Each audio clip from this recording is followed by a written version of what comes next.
Welcome once again to Lehto's Law. Here's Steve Lehto. Sean sent me a note, said there's a problem in the airline industry, and this is a shocking one. From Fortune.com, Paulo Confino wrote this. Escalating scandal grips airlines, including American and Southwest, wreaking havoc on flight delays and cancellations as nearly 100 planes find fake parts from a company with fake employees that vanished overnight. And now here's what a lot of people probably don't stop to think about that often. But if you're running an airline, you've got a fleet of airplanes. You've got to keep them maintained to certain standards so the FAA will let you fly people for profit. And so if your airplane needs maintenance or parts, the maintenance has got to be done according to certain standards, and the parts have got to be done to certain standards. Now, if you're driving your $400 car down the road and something goes wrong with it, you can walk into an auto parts store and buy the cheapest water pump they sell, okay? You don't buy the cheapest part on the market to put it into a big old airliner that you're using to shuttle passengers in. The FAA requires you to buy parts up to a certain standard, okay? If you don't buy them to that standard, you got problems. And so one of the problems here in this story is it turns out the parts weren't to those standards, and the company they're buying them from disappeared. So about 100 planes around the world have been caught up in a scandal that would be cartoonish if it wasn't so terrifying. A dubious company with fake employees and an address that was a glorified P.O. box sold and distributed fake airplane parts that ended up in planes belonging to some of the world's largest airlines. On Thursday night, American Airlines became the fourth and so far final airline to have found parts from this other company in its aircraft. Southwest kicked off the disclosures from various airlines around the world in early September when it became the first to announce it had located unregistered parts in their fleet. American Airlines identified the uncertified components on a small number of aircraft, according to an emailed statement to Fortune, while Southwest told Fortune it had identified one engine that contained two parts from that company. The company was called AOG. AOG. The parts scandal comes as the latest development in a series of difficulties that have embroiled the airline industry. It has had two consecutive summers plagued with seemingly constant flight delays and cancellations, as revenge travel grips a worldwide public eager to get out after a pandemic-era hibernation. American Airlines and United had both had to navigate the high-wire act of negotiating new pilot union contracts, and both did so successfully.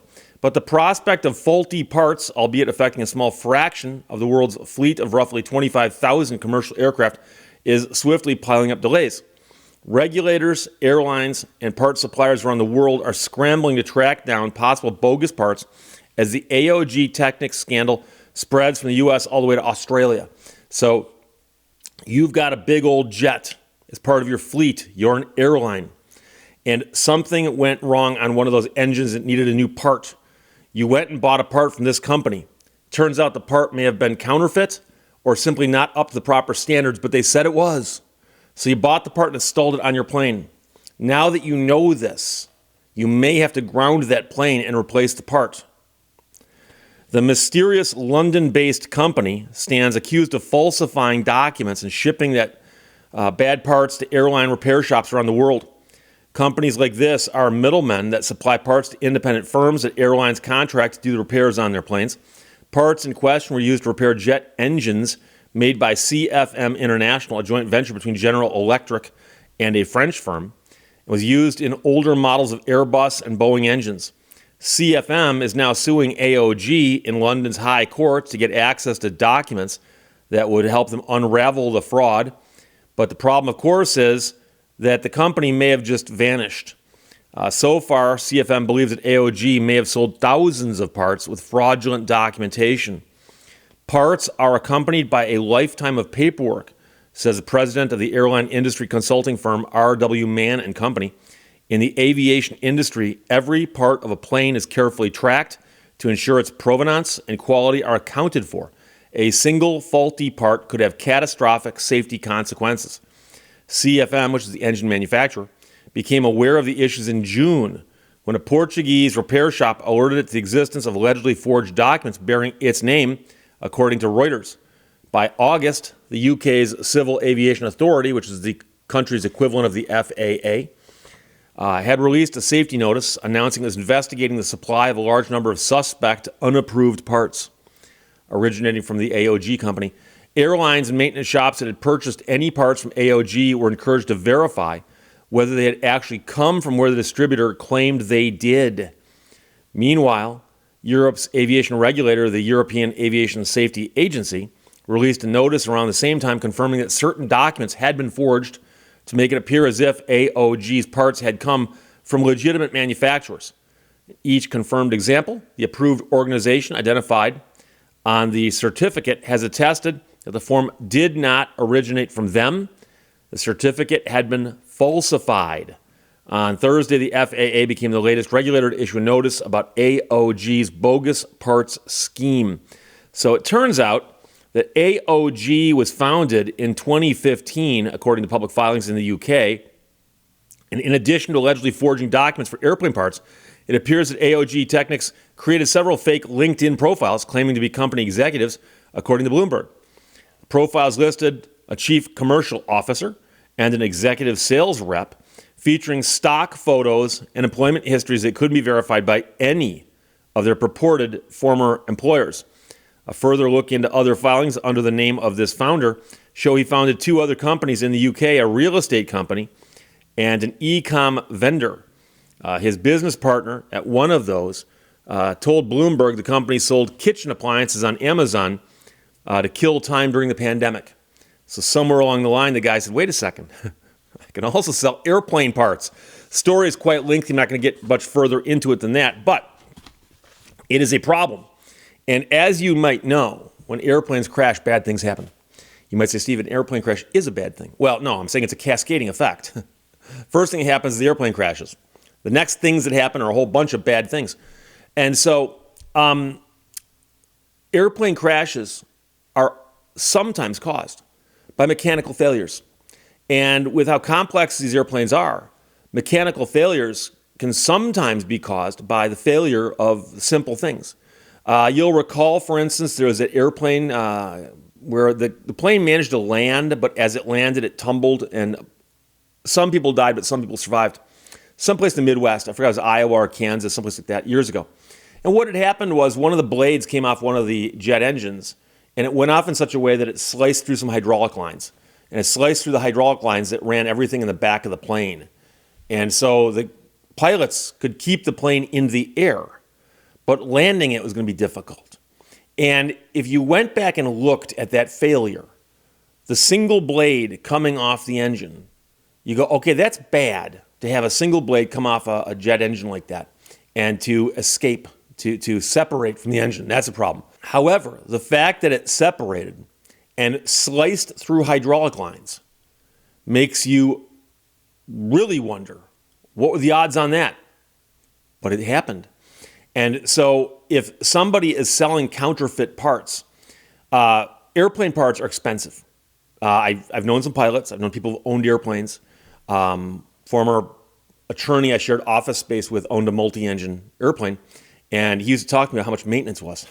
and the FAA inspections were expensive too. And so they're very, very expensive, the parts to airplanes, because they're so vital and critical. So if you think about it, if somebody comes along and goes, wait a second, you pay how much for that part? And what's it cost to make?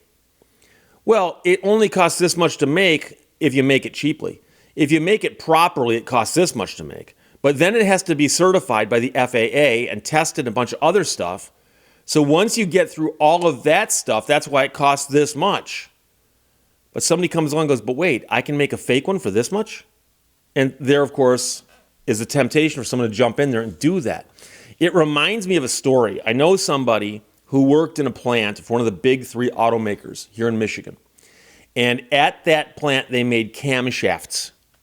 And I remember walking over, because I got to visit the plant. I remember walking over and watching the camshafts being made. And as you can imagine, if you know what a camshaft is, there's a lot of very, very precise machining that goes into a camshaft. And so when the camshafts are almost done, they grab random ones and check them, I'm guessing with micrometers, to make sure that they've been made to exacting standards, to the exact standards that they want to be made to.